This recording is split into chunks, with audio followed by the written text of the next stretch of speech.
झारखंड राज्य में superior judicial service में आदिवासी समुदाय नगण्य की उपस्थिति एक चिंता का विषय है। इस सेवा की नियुक्ति प्रक्रिया में आरक्षण का प्रावधान नहीं रखा गया है। जमीन की कीमत जोड़ ली जाए तो आज राज्य सरकार द्वारा झारखंड उच्च न्यायालय के लिए जो भवन बनाया गया उसकी लागत लगभग 1000 करोड़ रुपए की हो जाएगी। मेरा इसमें आग्रह है कि केंद्र सरकार भी उच्च न्यायालय के लिए कोई ऐसे स्कीम चलाए जिससे राज्य सरकार को भी आर्थिक रूप से उच्च न्यायालय में जो आधारभूत संरचनाओं के निर्माण हेतु सहायता मिल पाए। झारखंड उच्च न्यायालय के नए भवन के उद्घाटन समारोह के इस अवसर पर मंच पर उपस्थित हमारे साथ परम आदरणीय राष्ट्रपति महोदया श्रीमती द्रौपदी मुर्मू जी, यहाँ उपस्थित माननीय राज्यपाल श्री CP राधाकृष्णन जी, यहाँ हमारे साथ उपस्थित आदरणीय भारत के मुख्य न्यायाधीश डॉक्टर न्यायमूर्ति D.Y. चंद्रचूड़ जी, यहाँ उपस्थित हमारे साथ कानून मंत्री श्री अर्जुन राम मेघवाल जी, यहाँ हमारे साथ उपस्थित सर्वोच्च न्यायालय के न्यायाधीश न्यायमूर्ति श्री अनिरुद्ध बोस जी, झारखंड उच्च न्यायालय के माननीय मुख्य न्यायाधीश श्री संजय कुमार मिश्र जी एवं यहाँ उपस्थित सम्मानित न्यायिक पदाधिकारीगण, वीरों की धरती झारखंड में आप सभी का हार्दिक स्वागत है। झारखंड उच्च न्यायालय के नए भवन का आज उद्घाटन माननीय राष्ट्रपति महोदया के करकमलों द्वारा हो रहा है।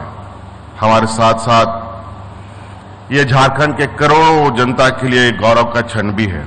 अभी हमने देखा लगभग 165 एकड़ में फैली ये परिसर में झारखंड उच्च न्यायालय भवन का निर्माण लगभग 600 करोड़ रुपए की लागत से कराया गया है। एक आदिवासी बहुल छोटे राज्य में यह भवन तथा परिसर देश के किसी भी उच्च न्यायालय के भवन तथा परिसर से बड़ा है। मुझे आशा है कि झारखंड जहां आदिवासी, दलित, पिछड़े, गरीब लोग की बहुलता है, उन्हें सरल, सुलभ, सस्ता तथा तीव्र न्याय दिलाने में की दिशा में यह संस्था एक मील का पत्थर साबित होगा। गत वर्ष 26 नवंबर 2022 को संविधान दिवस के अवसर पर माननीय राष्ट्रपति महोदया द्वारा पूरे देश के जेलों में बंद विचाराधीन कैदियों की बढ़ती संख्या पर अपनी चिंता व्यक्त की गई थी।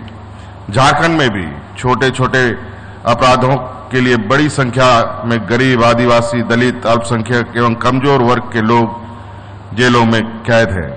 यह चिंता का विषय है। इस पर एक गंभीर मंथन की आवश्यकता है। गत वर्ष हमने ऐसे मामलों की सूची तैयार की जो अनुसंधान हेतु 5 वर्षों से अधिक अवधि तक लंबित थे। उनकी संख्या लगभग 3600 की थी। एक अभियान चलाकर इनमें से लगभग 3400 से अधिक मामलों का निष्पादन कराया गया है। अब हमने 4 वर्षों से अधिक अवधि की लंबित मामलों की सूची तैयार की है, जिनकी संख्या लगभग 3200 की है। हम प्रयास कर रहे हैं कि इन मामलों का भी निष्पादन अगले 6 महीना के अंदर कर लिया जाए और इसका लगातार मैं खुद मॉनिटरिंग कर रहा हूं। सब ऑर्डिनेट जुडिशरी के सहायक लोक अभियोजकों की कमी के कारण मामलों में निष्पादन में दिक्कतें आ रही थी। लंबे समय तक इसमें नियुक्ति नहीं हो पाई। गत माह हमने लगभग 107 सहायक लोक अभियोजकों की नियुक्ति की है और मुझे आशा है इस मामले में निष्पादन में भी तेज आएगी। मुझे भारत के मुख्य न्यायाधीश को सुनने का मौका मिला है।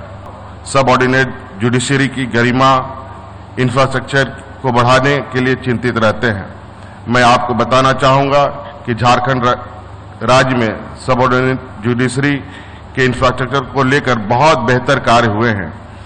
मुझे लगता है देश में सबसे अच्छी स्थिति हमारे राज्य की है। आज झारखंड में कुल 506 न्यायिक पदाधिकारी कार्यरत हैं। इसके लिए 658 कोर्ट रूम तथा 639 आवास उपलब्ध हैं। सब ऑर्डिनेट जुडिशरी के इंफ्रास्ट्रक्चर के लिए भविष्य में जो भी आवश्यकताएं होंगी राज्य सरकार उसको प्राथमिकता देगी। टेक्नोलॉजी का भी उपयोग कर न्यायिक प्रणाली को कैसे सरल, सुलभ, सस्ता और तीव्र बनाया जाए, इसके लिए भी भारत के मुख्य न्यायाधीश द्वारा अच्छी पहल की जा रही है। मैं उनकी सराहना करता हूं कि आपको आश्वस्त भी करना चाहूंगा, अगर इस कार्य के लिए कोई भी प्रोजेक्ट झारखंड के लिए तैयार किया जाएगा तो सरकार उसे पूरा सपोर्ट करते हुए कार्य को सफल बनाएगी। एक महत्वपूर्ण विषय की ओर उपस्थित महानुभावों का ध्यान आकर्षित करना चाहूंगा। झारखंड राज्य में सुपीरियर जुडिशियल सर्विस में आदिवासी समुदाय नगण्य की उपस्थिति एक चिंता का विषय है। इस सेवा की नियुक्ति प्रक्रिया में आरक्षण का प्रावधान नहीं रखा गया है, क्योंकि इस सेवा से माननीय उच्च न्यायालय में न्यायाधीश नियुक्त किए जाते हैं। इसलिए उच्च न्यायालय में भी वही स्थिति है। अतः मैं चाहूंगा आदिवासी बहुल राज्य के लिए वरीय न्याय सेवा के नियुक्ति प्रक्रिया में आरक्षण का प्रावधान करने का मैं आग्रह करना चाहूंगा। आज हमारे बीच नए माननीय कानून मंत्री अर्जुन मेघवाल जी भी हैं। मुझे लगता है झारखंड में शायद यह आपकी पहली यात्रा है। मैं भी आपका स्वागत करता हूं और एक बात आपके समक्ष रखना चाहूंगा। यद्यपि भारत सरकार द्वारा सबऑर्डिनेट जुडिशरी के लिए इंफ्रास्ट्रक्चर के लिए सेंट्रल सपोर्टेड स्कीम चलाई जा रही है, परंतु ऐसी कोई स्कीम उच्च न्यायालय के लिए उपलब्ध नहीं है। अगर जमीन की कीमत जोड़ ली जाए तो आज राज्य सरकार द्वारा झारखंड उच्च न्यायालय के लिए जो भवन बनाया गया उसकी लागत लगभग 1000 करोड़ रुपए की हो जाएगी। मेरा इसमें आग्रह है कि केंद्र सरकार भी उच्च न्यायालय के लिए कोई ऐसे स्कीम चलाए जिससे राज्य सरकार को भी आर्थिक रूप से उच्च न्यायालय में जो आधारभूत संरचनाओं के निर्माण हेतु एक सहायता मिल पाए। अंत में मैं इस समारोह में उपस्थित माननीय राष्ट्रपति महोदया, माननीय राज्यपाल महोदय, माननीय मुख्य न्यायाधीश महोदय, माननीय कानून मंत्री तथा अन्य उपस्थित न्यायिक पदाधिकारीगण, प्रिंट मीडिया का हार्दिक अभिनंदन स्वागत करते हुए अपनी वाणी समाप्त करता हूं। बहुत बहुत शुभकामनाएं। जोहार।